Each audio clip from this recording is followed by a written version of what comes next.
Hi, this is Lisa at LisaYangJewelry.com. Today I'm going to show you how to use a bead tip to finish your bracelet and to add a clasp. And as you'll notice, it hides the knot very nicely and it protects the knot. And it also allows you to connect directly to your clasp. And this is really good to use when you're using nylon thread, or in this case, the example I'm using Fireline. So let's get started. First of all, there's two different types of bead tips. I've got some examples here. Actually, there's several types. This one is a clamshell, and the way it works is there's a hole here at the bottom, and the thread will go through there.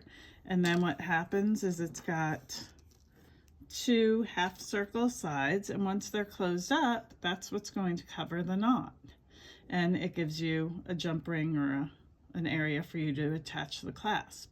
And that's really one of the big differences between the types. Some have an open loop that you can use to attach to a clasp, and others, like mine, have a closed loop, and you're going to attach a jump ring or a clasp by opening it up. So those are the main types. They also come in lots of different sizes. Here's a tiny one. So let's get started. The way that I do this is, the first thing I always do when I'm doing beadwork is I string a stop bead. And a stop bead, as you might know, it keeps your bead on the string, but it's removable. You can easily slide it off. So there's a stop bead. And the thing is, if I go through this stop bead one more time, so right now I can move this up and down on my string pretty easily.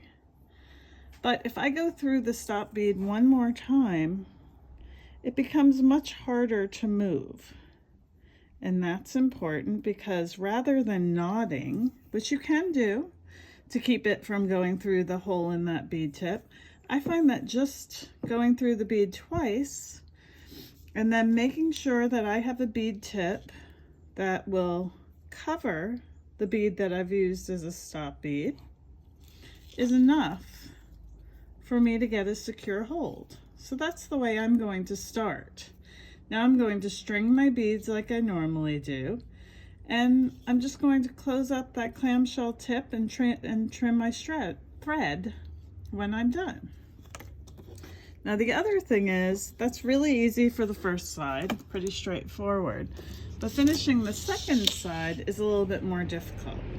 So you finish beading your bracelet or necklace, whatever, you slide on a bead tip, and then I've slid on my bead. I'm going to change it into a stop bead by going through it once. Now the thing is, it's really close quarters in here. You want to get this stop bead as close as possible to your strung item because you don't want to leave a gap. So what I do is I slide it down with my pliers, or you can use also a tweezer. And once I get it in place there, the next thing I'm going to do is go through it one more time to make it into a stop bead that doesn't move as easily. It's a little hard for me to see when I'm doing it on a video, but eventually you'll get it through. Don't go through anything else. And it is still a bit movable, so once you've done it, I've still got some space there. I can still wiggle this down into place. Now, if you want, you can put on a drop of glue to keep that tight.